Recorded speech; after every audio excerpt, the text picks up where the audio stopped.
ये तीन दुश्मन आपको सच में ले डूबेंगे अगर आपको इनकी पहचान ना हुई या आपने इनको अपने अगेंस्ट काम करने दिया। मैं आज बात करने वाला हूं उन तीन दुश्मनों की जो आपके जीवन में कभी स्थिरता नहीं आने देते हैं, जो आपके जीवन में कभी भी मन की शांति नहीं आने देते हैं। नमस्ते, मेरा नाम है योगेश शर्मा। स्वागत है आपका happy life with Yogesh Sharma में। और दोस्तों, इस वीडियो में आगे बढ़ने से पहले एक विनम्र निवेदन कि अगर अभी तक आपने अपने इस चैनल को सब्सक्राइब नहीं किया है तो कृपया सब्सक्राइब करिएगा और बेल बटन दबाना ना भूलिएगा। किन तीन दुश्मनों की बात कर रहा हूं? तीन दुश्मनों पे भी आते हैं, लेकिन ये तीन दुश्मन आपके जीवन को प्रभावित किस तरह से करते हैं। एक दुश्मन है जो तन को प्रभावित करता है, दूसरा दुश्मन जो आपके मन को प्रभावित करता है और तीसरा दुश्मन जो आपके धन को प्रभावित करता है। तो चलिए उल्टे क्रम से शुरू करते हैं। कौन सा ऐसा दुश्मन है जो आपके धन को प्रभावित करता है? धन के देवता कौन है? आपके कुंडली में कौन सा ऐसा प्लेनेट है जो चाहे नीच हो, चाहे खराब हो, चाहे कैसा भी हो, हमेशा आपके लिए धनदायक रहता है? वो ग्रह है बृहस्पति। बृहस्पति आपके धन के फैलाव का कारक है, आपके धन की बरकत का कारक है। जीवन में धन आने के साधन कोई भी प्लेनेट बनाए, लेकिन वो धन आपके पास टिकेगा कि नहीं, वो धन आपके काम आएगा कि नहीं, वो धन आपके पास रुकेगा कि नहीं, ये सारा बृहस्पति डिसाइड करते हैं। अब बृहस्पति का कौन ऐसा दुश्मन है जो आपकी धन की कृपा को खराब कर देता है? सबसे पहले नंबर पे ये दुश्मन होता है राहु।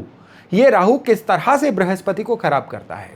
ये राहु आपकी कुंडली में अगर 12th हाउस में हो जाए, आपके बर्थ चार्ट में ये 8th हाउस में हो जाए, या कई बार ये कुंडली में 9वें घर में भी हो जाए, तो ये अब आपके बृहस्पति की ताकत को बहुत बुरी तरह से खत्म कर देता है।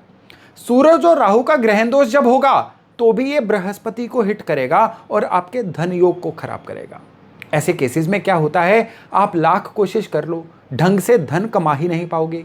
एक ही सैचुरेटेड लेवल पे लाइफ चलती रहेगी, या काम बदलते रहेंगे, काम छूटते रहेंगे।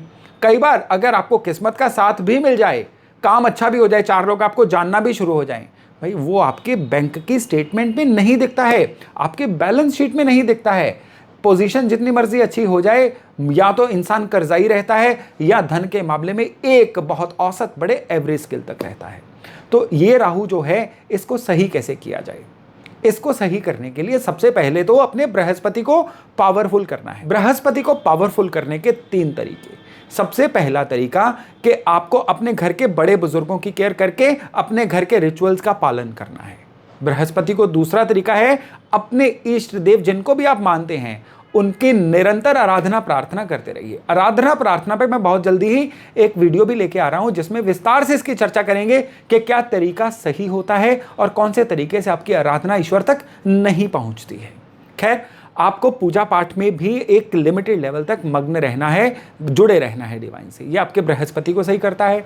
और तीसरा, आपके घर को वेंटिलेटेड रखना चाहिए। घर के अंदर हवा का आदान प्रदान जितना अच्छा होगा, आपके बृहस्पति उतने अच्छे होंगे और नतीजतन क्या होगा, आपके धन की बरकत होगी, धन के आने के नए रास्ते खुलेंगे और जीवन में बृहस्पति की कृपा बनी रहेगी। अब इसी उल्टे क्रम में चलते हुए मन पे आते हैं। मन के कारक चंद्रमा और मन को स्टेबल रखने का कारक बुध करते हैं, क्योंकि बुध बुद्धि के भी कारक हैं। अब ये जो चंद्रमा है, ये खराब होते हैं केतु की वजह से। सबसे बड़े दुश्मन नंबर 2 आ गए केतु। केतु कैसे खराब होते हैं? केतु जब भी खराब होंगे ना, चंद्रमा को पीड़ित करेंगे ही, और चंद्रमा पीड़ित होंगे, डिप्रेशन देंगे, एंग्जाइटी देंगे, या इंसान गलत फैसलों का शिकार होता चला जाएगा। और बुध खराब होने पे फैसले भी गलत होते हैं, इंसान जो है लोगों से संबंध भी अच्छे नहीं बना पाता है, और जहां पे इंसान अपनी स्किल्स को पैसे में कन्वर्ट कर सकता है वो नहीं कर पाएगा। लोगों को सलाह देने में नंबर 1, लेकिन उसी सलाह को खुद के लिए पैसे में कन्वर्ट करने में फिसड्डी साबित हो जाता है।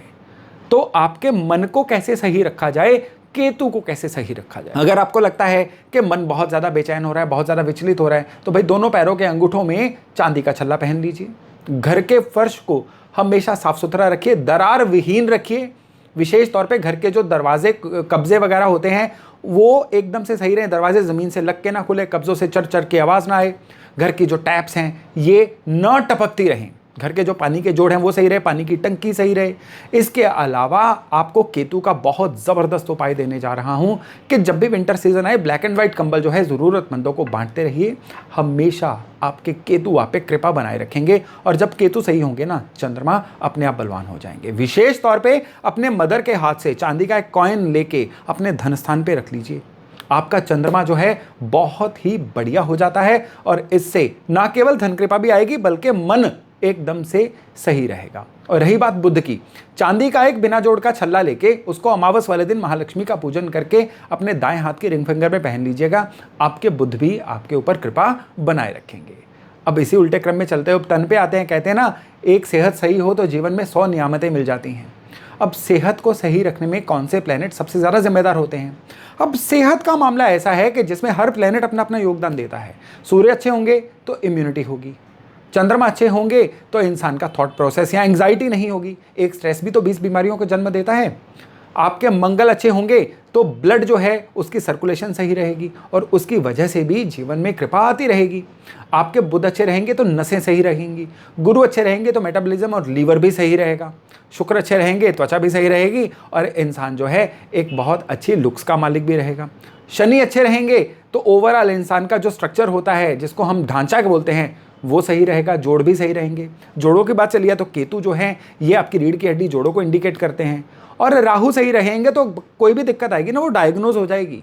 राहु सही रहेंगे तो न्यूरल सिस्टम जो है दिमाग का वो भी सही रहेगा। इस तरह से हर ग्रह आपने देखा कि आपके शरीर में किसी ना किसी चीज़ को लेकर अपना योगदान दे रहा है। अब सेहत खराब कैसे होती है? जब सूर्य कमज़ोर होते हैं तो इम्यूनिटी वीक, हर चेंजिंग सीजन में इंसान बीमार।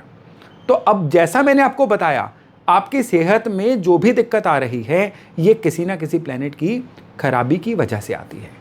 अब कौन सी ऐसी ताकत है, तीसरा कौन सा ऐसा दुश्मन है जो हमेशा आपकी सेहत को खराब करके रखता है? इनमें से सबसे पहला दुश्मन है आपकी कुंडली में ग्रहण दोष का होना, चंद्र केतु एक साथ होना या सूरज राहु का एक साथ होना। ये सेहत को बहुत हद तक डामाडोल करता है। और दूसरे नंबर पे सबसे बड़ी जो बात आ जाती है ना सेहत खराब होने में, ये होती है आपके मंगल का खराब होना।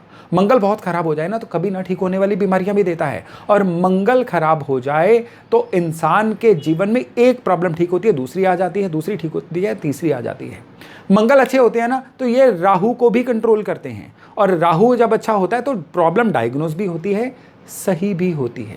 तो अपने मंगल को सही रखिए। मंगल को सही रखने के लिए कहते हैं मीठा खाएं और खिलाएं। अगर आपकी मेडिकल कंडीशन मीठा खाने वाली है तो हर मंगलवार को आप एक काम करिए, बेसन की बर्फी का प्रसाद लीजिए, इसको हनुमान जी को चढ़ा के खुद भी खाइए, लोगों में भी बांटिए।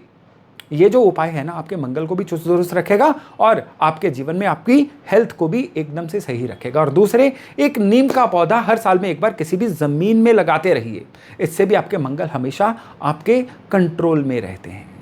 तो दोस्तों, तन मन धन इनको बचाने के लिए जो जो आपके मेन दुश्मन है इनको सही रखेंगे तो जीवन में धन भी आता रहेगा, मन प्रसन्न रहेगा और मन से ही सारी खुशियां उपजती हैं। और साथ में सेहत जो सबसे ज़रूरी है वो भी हमेशा आपके साथ रहेगी।